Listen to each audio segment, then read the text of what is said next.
Mi tiempo con Dios.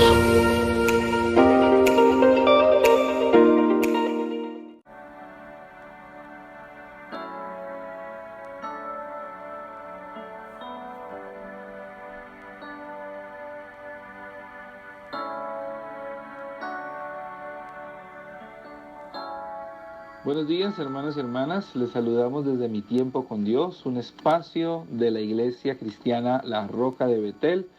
Y hoy continuaremos con el estudio del capítulo 17.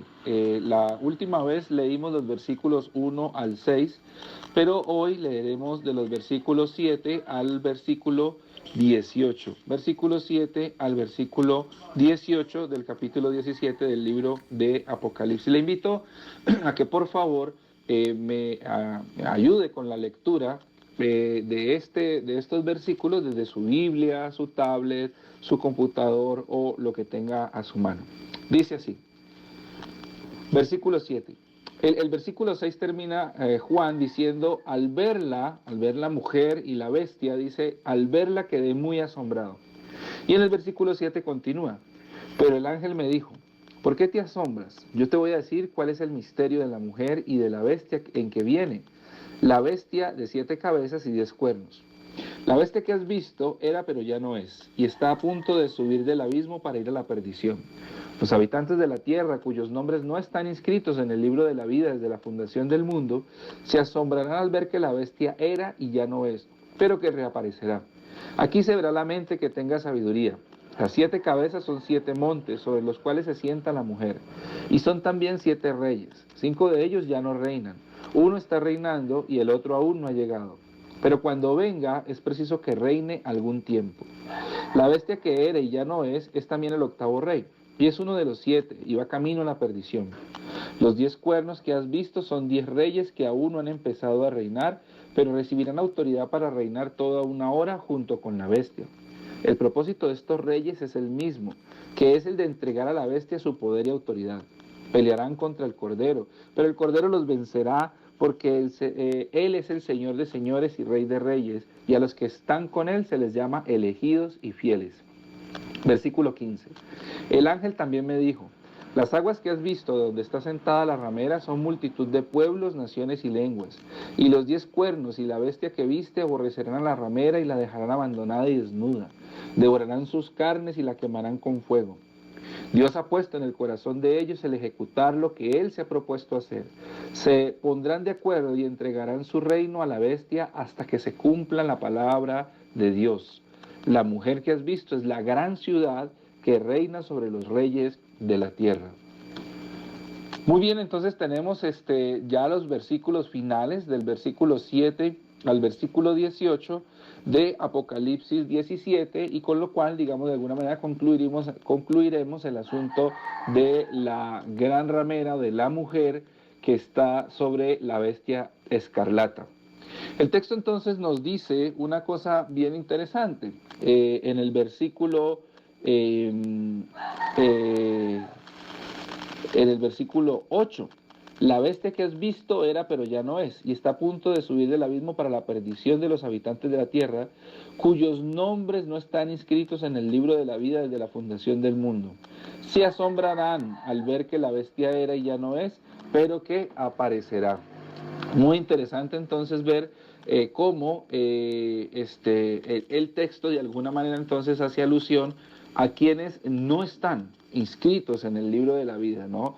Dice el texto, de alguna manera, para decirlo de otra forma, los que adoran esa bestia, los que se asombran con la mujer, los que siguen a la mujer, los que se deleitan en la opulencia de la gran ramera y de la bestia, de alguna manera ahora están asombrados, son los que no están inscritos en el libro de la vida porque les asombra la opulencia y el poder de la gran ramera y de la bestia. Y ahora en este momento están asombrados, sienten temor,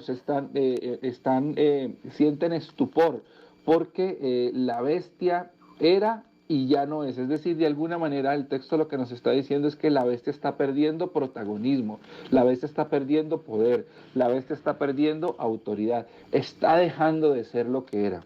Y eso es lo que asombra a la gente. Y mire lo que dice el versículo 9. Aquí se verá la mente que tenga sabiduría. Las 7 cabezas son 7 montes, sobre los cuales se sienta la mujer. Las 7 cabezas son 7 montes, sobre los cuales se sienta la mujer. Y yo le invito a que por favor también vaya al versículo 18, de aquí del mismo capítulo 17, pero vaya al versículo 18. Mire lo que dice. La mujer que has visto es la gran ciudad que reina sobre los reyes de la tierra. Ya, de alguna manera, estas dos alusiones, voy a leerlo otra vez. Capítulo 17, versículo 9, dice, aquí se verá la mente que tenga sabiduría. Las 7 cabezas son 7 montes sobre los cuales se sienta la mujer. Y el versículo 18, la mujer que has visto es la gran ciudad que reina sobre los reyes de la tierra. En este caso, entonces el mismo texto nos está hablando acerca de la posible alusión a Roma, ya que Roma en el primero o segundo siglo estaba edificada sobre 7 montes antes de ser una sola ciudad. Roma era una red de 7 aldeas que luego se constituyó en una ciudad capital unificada y que luego fue la capital del vasto imperio romano que ya conocemos en la historia. De alguna manera, entonces, el texto nos está diciendo que la alusión a la prostituta, a la mujer, es una alusión directa a el imperio romano y a su capital, Roma. Repito lo que dije en el audio anterior, el hecho de que miremos y hagamos estas especificaciones o estas aclaraciones y decir que probablemente se estaba refiriendo a el imperio romano que ya no existe, ¿verdad? Porque el Vaticano, ya Roma, la ciudad de Roma, pues son ciudades por allá apartadas. El Vaticano ya es un país, el más pequeño del mundo, y pues Roma ya no tiene la opulencia de ninguna clase. Aunque estemos haciendo alusión a un imperio romano del primer siglo, no quiere decir que entonces el texto bíblico ya no hable a nuestra situación actual o no hable a un futuro, no. Tal vez Juan está haciendo alusión a ello, pero eso no quiere decir que Juan no tenga también una visión y al mismo tiempo esté advirtiendo a la iglesia de hoy, a la iglesia del futuro, sobre un imperio, un poder grande y poderoso en el futuro que tenga estas mismas características y aún mayores, ¿no? Y aún mayores. Entonces, básicamente lo que nos interesa conocer en esto que se está diciendo es acerca de la centralización, la concentración del poder, y que esa concentración de ese poder, pues sencillamente para poderse lograr, se logrará a base de asesinatos, de injusticias y de robos, y que la iglesia de alguna manera no solo no debe participar en ello, sino que además la iglesia, el verdadero creyente, debe criticar e ir en contra de eso. Pero, como ya lo hemos visto en el libro de Apocalipsis, criticar e ir en contra de eso acarreará la muerte de muchísimas personas creyentes y por eso se decía que esta mujer está embriagada con la sangre de los seguidores del Cordero. De ahí entonces dice el texto, 7 reyes, habla de 7 reyes, 5 han caído, uno está reinando y el otro está por venir. Algunos entonces hablan de los emperadores de aquel tiempo, hablan de Augusto, Tiberio, Calígula, Claudio y Nerón. El que estaría reinando más o menos en las épocas en las que se escribe el Apocalipsis muy bien podría ser Vespasiano y su sucesor Tito, el que ha de venir. Otra forma sería empezar por el emperador Julio César, pero algunos consideran que pues ya eso nos daría una lista muy diferente. Algunos entonces dicen, no hablemos de emperadores, hablemos de reinos, no hablemos de reyes sino de reinos. Y entonces ahí hablan de reinos que en la Biblia fueron muy importantes, y estaría Egipto, Nínive, Babilonia, Persia, Grecia, y ahora pues estaría reinando Roma, que sería el imperio presente en el momento de Juan, ¿cierto? Pero es difícil sostener esa argumentación, sobre todo de forma histórica, y además hay que entender que el texto no habla de reinos, sino que habla de reyes, habla de reyes. En fin, la idea predominante realmente es que la historia está llegando a su totalidad y a su fin, y eso también hace parte de ese mensaje de esperanza, porque de alguna manera lo que importa en este texto no es tratar de esclarecer o de saber cuál reino es, de qué rey está hablando, si es Nerón, si es Vespasiano, si es Tito, si es Marco Aurelio, o qué tipo de rey está hablando, o de qué reino, Si es Asiria, Siria, Babilonia, Grecia, no importa, no importa. Lo que importa es el mensaje que está detrás de eso. ¿Y cuál es el mensaje que está detrás de eso? Estos reinos están llegando a su fin. Este rey está llegando a su fin. No se aclara por eso quiénes sean estos reyes. Puede que sean, tal vez algunos hablan de que sean satrapías, que solamente satrapías o sátrapas eran aquellas personas que tenían autoridad en provincias, y a eso se le llamaban sátrapas a las personas, y a su gobierno satrapías. Pero esas satrapías o esos sátrapas solamente reinaban por un año, y probablemente a estos sátrapas es que se haga alusión de personas que reinarán durante una hora, o probablemente hable de reinos menores, etcétera, etcétera, etcétera. Pero repito, lo importante no es quién es ese rey, cuánto durará, dónde vendrá el reinado. Lo importante es que el texto nos está diciendo ya en el capítulo 17 que vendrá su fin.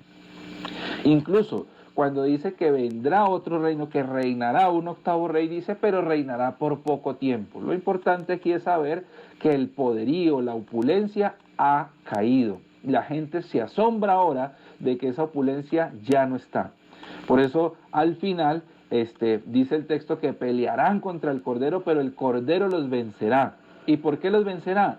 Y dice el texto de una forma increíble, porque el Cordero es el Señor de señores y el Rey de reyes.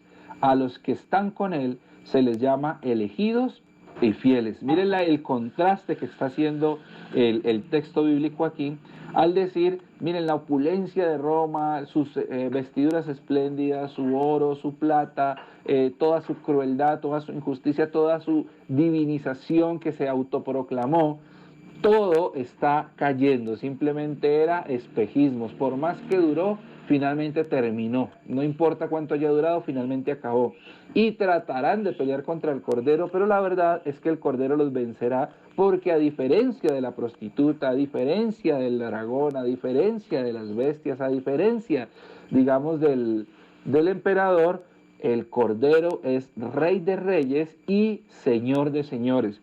Y a los que seguían a la gran ramera, que el texto, el versículo 8 nos dice que se asombrarán al ver que la bestia era y ya no es, pues a diferencia de los seguidores de la gran ramera, el versículo 14 nos dice que a estos que siguieron al Cordero se les llama elegidos y fieles. Estos no están confundidos, estos no están asombrados, estos no están desilusionados del poder que antes tenía la gran ramera y ahora ya no tiene. No, estos elegidos y fieles están asombrados y están ilusionados y están convencidos porque el Cordero ha vencido y está mostrando su verdadero poder. Algo pasa, el texto nos dice que pasa algo increíble tiempo después. Dice el texto, los 10 cuernos y la fiera aborrecerán a la prostituta, la dejarán arrasada y desnuda, se comerán su carne y la quemarán con fuego.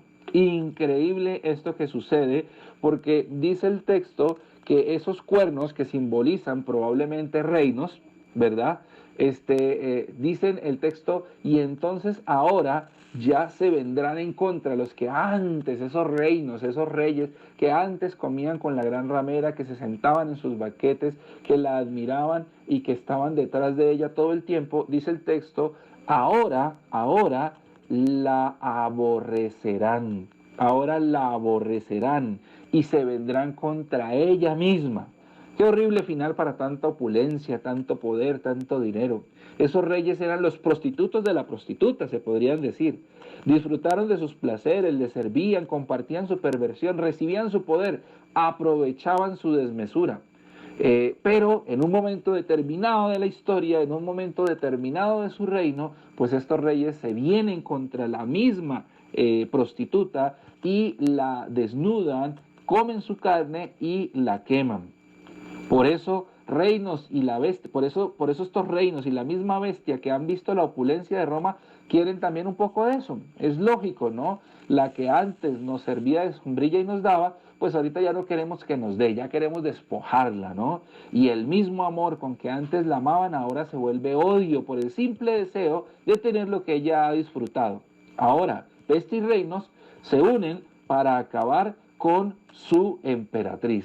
Y ahí podríamos decir una frase muy interesante que por lo menos acá en Colombia y seguramente en muchos países de Latinoamérica se escucha mucho, ¿no? El que a hierro mata, ¿qué le sucede? El que a hierro mata, a hierro muere.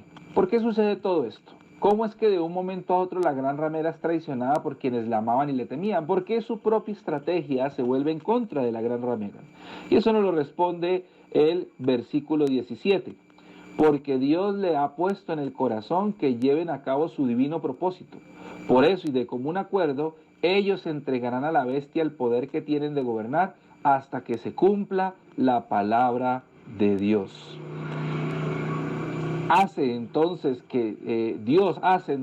Dios pone en el corazón de estos reyes ejecutar lo que él se ha propuesto hacer.